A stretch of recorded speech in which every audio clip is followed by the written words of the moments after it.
This year, this place has experienced too much suffering and death. On Good Friday, here we bring our grief, mourning our loved ones, as well as contemplating the why of Jesus' suffering and death. We linger at the cross for a few uncomfortable moments. It's a reality. Jesus died. It's a profoundly unjust, overwhelmingly painful death. Like millions of Christians around the world today, and at least since the 4th century, we make this pilgrimage at this hour to the top of Golgotha to decide what Jesus' death means to each of us. How shall we make sense of other deaths and the death of Jesus? In grief, our words are a continued flight of ideas. The stark rawness of today brings some answers. Of all the world's religions, our faith is the only one with a God who suffers at his death, one who's experienced our own pain firsthand. He's a suffering servant, which no one had ever heard of before. Jesus means to transform the world by loving it, not by controlling it, which makes his life hell most of the time. But Jesus' suffering makes him our best company when we run into bad times. He's been there. There's nothing that hurts us that he does not know about. At our most broken, most frightened, most vulnerable, we have this companion who has been there and promises to be there with us. There he lives, beside and inside of us, in the lowest places in our lives. Nothing we say can shock him or make him turn away. Good Friday reminds us that Christian faith does not remove our suffering. Instead, we're giving a God who intimately knows our pain and suffers with us and for us. This is love that crosses all boundaries. This is love that never dies. As we stay on this hill and look up at the wounded, crucified Jesus, we recognize he has become what we most fear: nakedness, exposure, vulnerability, and a failure. We come closer to hear Jesus' first words from the cross recorded in John. We see his lips move, but cannot understand what he says. Jesus never observes our own suffering from a distance, so we in turn move nearer to him, as we see his mother and the beloved disciple do. With the faint, croaking sound that comes with overwhelming thirst, Jesus whispers to his mother, "Woman, here is your son." And to the disciple, "Here is your mother."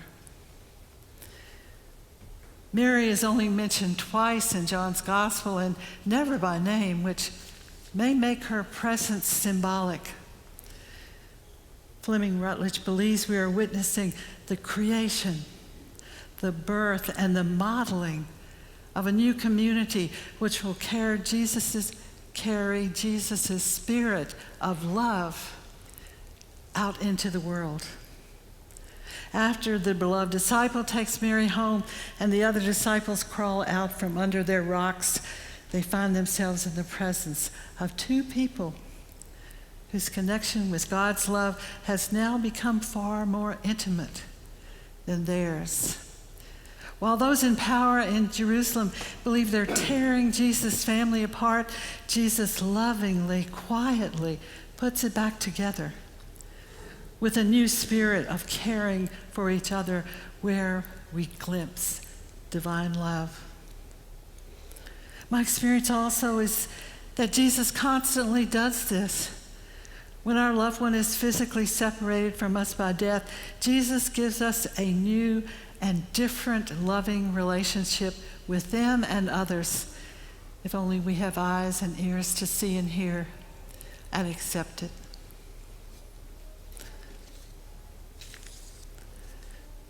As we stand below Jesus, we again see other courageous women from John's story. Mary's sister and the woman from Magdala. They as well are symbolic of women standing on today's Golgotha in the face of horrible suffering, somehow finding strength to hold each other up also in a new community. Rutledge again reminds us how the degree of thirst suffered at the crucifixion is indescribable. As Jesus is so close to death, John's gospel next records that he says, "I thirst." And then we remember a recent story in John when Jesus asked a Samaritan woman at the well, "Give me a drink." Jesus then explains to her, "Whoever drinks of the water that I shall give will never thirst. The water I give will become a spring of water welling up to eternal life." All through the Hebrew Bible, God is in command of waters. He causes waters to flow and set their boundaries. He causes it to rain for 40 days and then calls the flood back into its beds. He piles up the water of the Red Sea so the Israelites can escape from the Egyptians. In the wilderness, he makes water gush from a rock when people are thirsty. Remembering all this is too staggering to absorb. The one who created the majesty of the Arkansas River and the Gulf and the calm waters of Lake Chico, the one from whom flows the gift of water of eternal life, is the one dying of terrible, terrible thirst.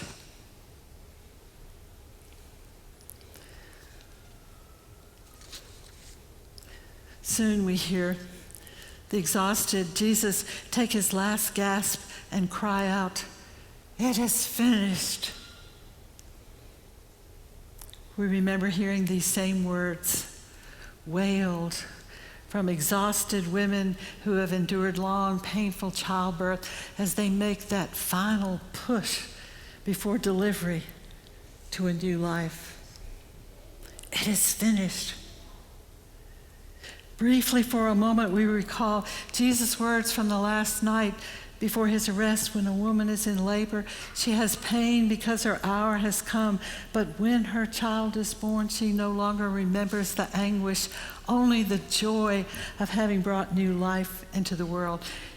You have pain now, but I will see you again, and your hearts will rejoice, and no one will take your joy from me.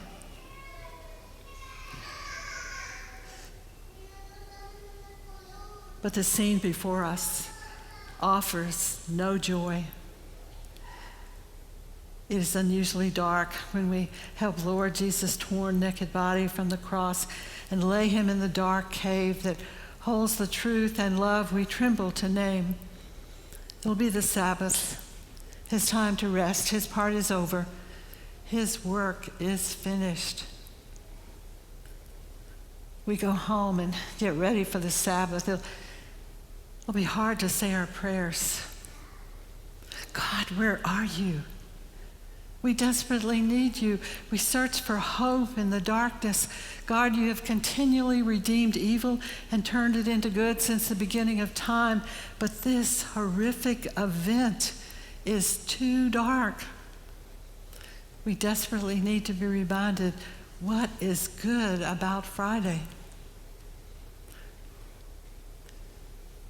We hold on to the truth that even from the cross, you draw us closer to you, caring for and loving us just as you did for Mary and John. We cling to your promise to be an abiding presence with us in suffering as we wait for you through the long night until morning light. Our Apostles' Creed, recited at funerals and in our baptismal covenant, reminds us that you first ascend into hell after your death. You leave us this reminder that you will always be present, even in the darkest part of our lives, which feel like hell. We wait in hope through the darkness until dawn for that possible wailing of new birth, new life that women have heard and seen for centuries before. We'll finally fall asleep.